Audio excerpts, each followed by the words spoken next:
नीति वचन में एक बड़ा अच्छा वचन लिखा हुआ है, उसका 12 चैप्टर है और उसकी पहली आयत है, जो शिक्षा पाने से प्रीति रखता है वह ज्ञान से प्रीति रखता है, परंतु जो डांट से बैर रखता वह पशु सरीखे है।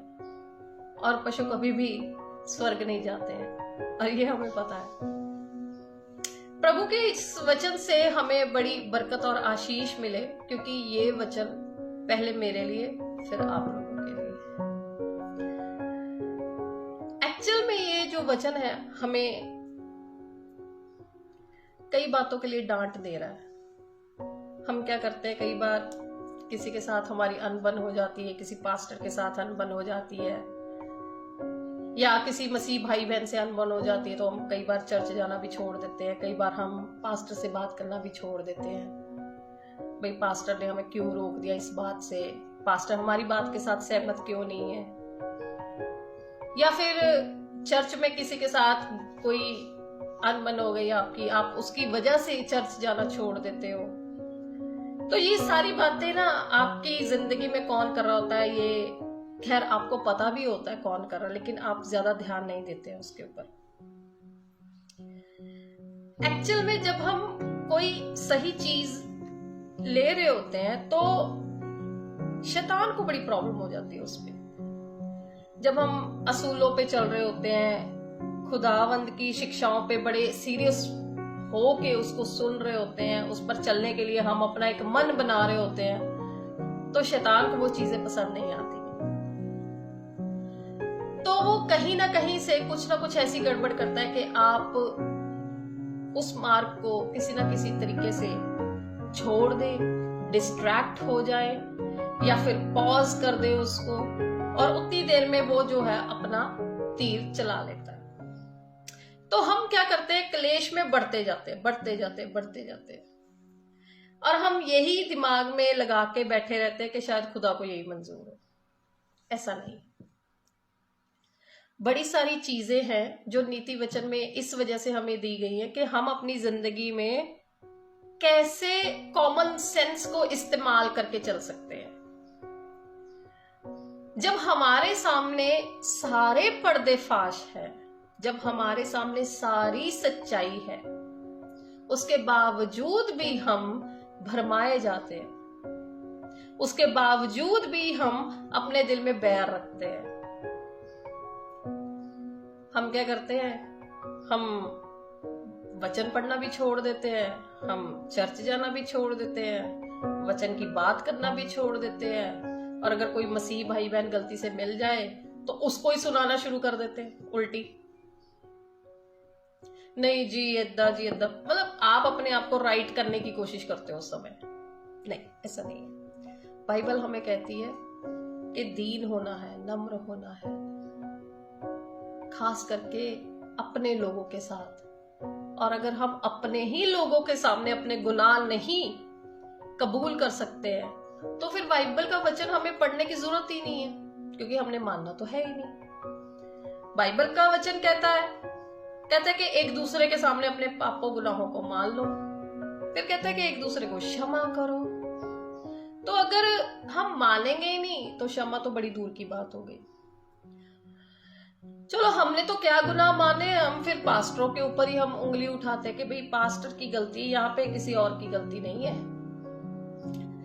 कहने का भाव ये होगा कि पास्टर माफी मांगे, हम नहीं मांगेंगे। या फिर मसीह में जो लोग हैं जिनके साथ आपकी अनबन हुई है वो दीन हो, हम नहीं दीन होंगे। अब ये बात कहां पे जाती है कि आपके अंदर फल नहीं है। अगर फल होते तो डाली तो अपने आप झुक जाती है जिसके ऊपर फल होता है, सबको पता है। जिस डाली के ऊपर फल लगे होते हैं उसमें अपने आप ही झुकाव आ जाता है, अकड़न नहीं होती है उसमें। चले, ये एक अलग बात है। अब जो वचन हमें सिखा रहा है, कहते हैं जो शिक्षा पाने से प्रीति रखता है वह ज्ञान से प्रीति रखता है। अब ज्ञान तभी मिलेगा जब हम अपने मार्ग में सही होंगे, दीन होंगे, नम्र होंगे। उसके बिना ज्ञान हमारे अंदर जाएगा नहीं, क्योंकि ये बाइबल का ही वचन है कि आपका जो वचन है वो शैतान चुरा ले जाता है। अब ज्ञान शैतान चुरा ले जाएगा तो अंदर तो कुछ भी नहीं रहेगा, अंदर फिर खाली का खाली। अगर खाली होगा तो वही होगा, फिर दुष्ट आत्माएं जो है वो अंदर आएंगी और वो छाड़ा बुहाड़ा देख देख के वो कहेगी जी आ जाओ और आ जाओ, अब तो और भी अंदर साफ सुथरा है।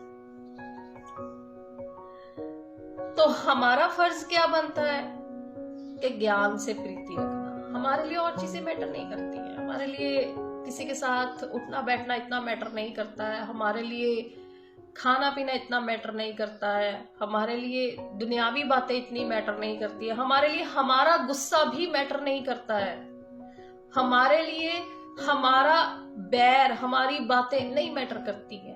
मैटर क्या करता है? प्रभु का मार्ग।